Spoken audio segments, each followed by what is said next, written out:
la pluie dans les nuages, et les nuages ne se déchirent pas sous son poids.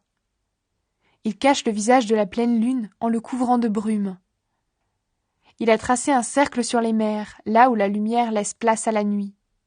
Quand Dieu menace, les piliers du ciel sont secoués, et le ciel tremble de peur. Grâce à sa force, Dieu a vaincu la mer.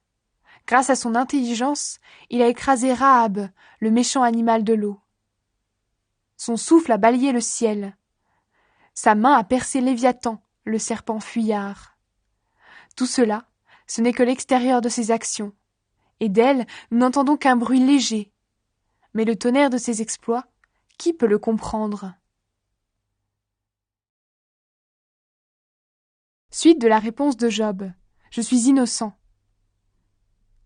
Job a continué son discours en disant : par le Dieu vivant qui ne veut pas me faire justice, par le Tout-Puissant qui a rendu mon cœur amer, je le jure, tant que je pourrai respirer, tant que le souffle de Dieu sera dans mes narines, je ne dirai rien de faux, ma bouche n'exprimera aucun mensonge. Je n'accepterai jamais de vous donner raison. Jusqu'à ma mort, je dirai toujours que je suis innocent.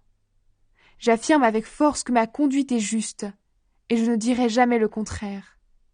Ma vie ne me fait pas honte, ma conscience ne me reproche rien. C'est mon ennemi qui doit être traité comme l'homme mauvais. C'est mon adversaire qui doit finir comme celui qui fait le mal. En effet, quel espoir reste à l'homme mauvais quand Dieu coupe ou arrache le fil de sa vie? Est-ce que Dieu entend ses cris quand le malheur tombe sur lui? Est-ce qu'il trouvait sa joie dans le Tout-Puissant? Est-ce qu'il passait son temps à faire appel à lui? Sûrement pas. Moi, je vous apprends comment Dieu agit. Je ne vous cache pas ce qu'il pense au fond de lui-même. Vous avez tous vu cela vous-même. Alors pourquoi ces discours qui ne veulent rien dire? Le sort que Dieu réserve aux gens mauvais. Voici le sort que Dieu réserve aux gens mauvais, la part que les dictateurs recevront du Tout-Puissant. S'ils ont beaucoup de fils, ils mourront à la guerre, et leurs enfants n'auront rien à manger. Ceux qui resteront en vie, une épidémie de peste les emportera, et leurs veuves ne pourront pas les pleurer. S'ils entassent de l'argent comme de la poussière, et des vêtements comme de la boue, qu'ils continuent. C'est un homme fidèle à Dieu qui mettra leurs vêtements. C'est une personne honnête qui héritera de leur argent. La maison que les gens mauvais ont bâtie n'est pas solide. Elle est fragile, comme l'abri d'un gardien. Quand ils se couchent, ils sont encore riches, mais c'est la dernière fois. Quand ils se réveillent, il n'y a plus rien. La peur les surprend comme l'eau qui déborde. Pendant la nuit, la tornade les emporte. Un vent violent les soulève et les entraîne au loin. Il les arrache de leur maison. Dieu tire ses flèches sur les gens mauvais sans aucune pitié. Ils doivent fuir devant ses mains menaçantes. On applaudit en voyant que ces gens-là sont détruits. Partout où ils étaient, on siffle de plaisir. D'où vient la sagesse? C'est vrai, il y a des mines pour l'argent et des endroits où l'or est purifié. On tire le fer du sol, et pour avoir du cuivre, on fait fondre des pierres. Sous terre, les mineurs apportent la lumière. Ils vont chercher le minerai sombre et noir le plus loin possible. Ils percent des passages loin des lieux habités. Loin des humains, là où personne ne se promène, les mineurs se balancent, pendus à des cordes. La nourriture sort du sol, mais le ventre de la terre est bouleversé comme par un feu. Ces pierres contiennent le saphir.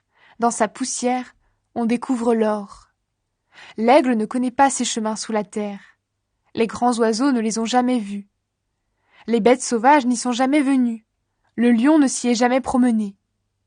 Mais les humains attaquent la pierre dure, et ils creusent les montagnes jusqu'à la racine. Dans les rochers, ils percent plusieurs couloirs, et ils voient de leurs yeux tout ce qui est précieux. Ils sèchent les sources d'eau, et ils amènent à la lumière les richesses cachées. Mais la sagesse, où peut-on la trouver? Et l'intelligence, où est sa source? Les humains n'en connaissent pas le prix, et on ne la trouve pas au pays des vivants. L'océan dit, elle n'habite pas ici. Et la mer affirme, elle n'est pas chez moi. On ne peut pas l'échanger contre un morceau d'or pur. On ne peut pas l'acheter avec beaucoup d'argent.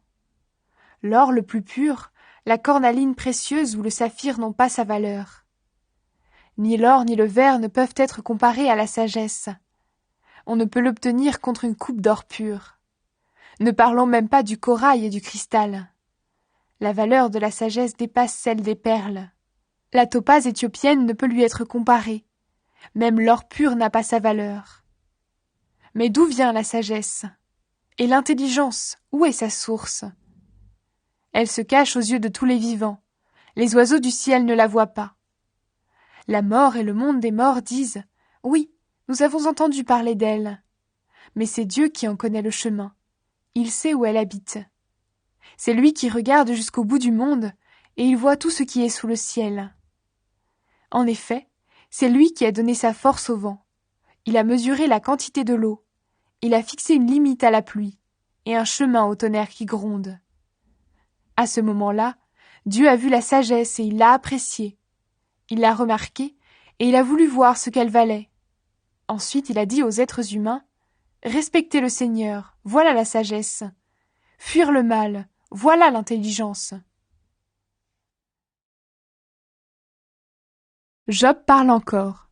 Qui me fera revivre le bonheur passé? Job a continué son discours en disant « Qui me fera revivre les mois passés, ces jours où Dieu veillait sur moi?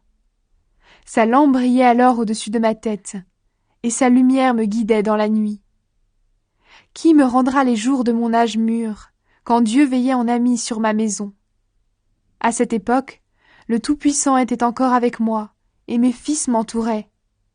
Mes richesses débordaient comme un fleuve, des ruisseaux d'huile coulaient de mon pressoir. Quand j'allais vers la porte de la ville pour m'asseoir sur la place publique, les jeunes gens en me voyant se retiraient. Les vieillards se levaient et restaient debout. Les gens importants arrêtaient de parler et posaient la main sur leur bouche. Les chefs parlaient plus bas et devenaient silencieux. Ceux qui m'entendaient me félicitaient, et ceux qui me voyaient disaient du bien de moi. Je sauvais les pauvres qui appelaient au secours, et les orphelins que personne n'aidait. Ceux qui mouraient me donnaient leur bénédiction, et je rendais la joie au cœur des veuves. Pour moi, le sens de la justice était comme un vêtement. Le respect des lois me servait de turban. J'étais devenu les yeux de l'aveugle, les pieds du paralysé. J'étais un père pour les malheureux. J'étudiais à fond l'affaire d'un étranger. Mais je cassais la mâchoire aux gens mauvais, j'arrachais de leurs dents ce qu'ils avaient pris. Je me disais, je mourrais dans mon nid. Comme l'oiseau phénix, je revivrais longtemps. Je suis comme un arbre qui plonge ses racines dans l'eau, et les gouttes d'eau de la nuit se posent sur mes branches. Je resterai sans cesse couvert d'honneur. Ma force restera toujours neuve comme un arc bien tendu. À cette époque-là, les gens m'écoutaient. Ils attendaient. Ils se taisaient pour entendre mon avis. Quand j'avais fini de parler, ils ne discutaient pas. Mes paroles tombaient sur eux, l'une après l'autre. Ils m'attendaient comme on attend la pluie. Ils ouvraient la bouche comme pour recevoir les premières gouttes d'eau. Ils cherchaient à lire sur mon visage un signe de bonté. Quand je leur souriais, ils n'osaient pas y croire. J'étais leur chef. Je leur montrais le chemin à suivre. Je vivais au milieu d'eux, comme un roi parmi ses soldats, comme celui qui console les malheureux.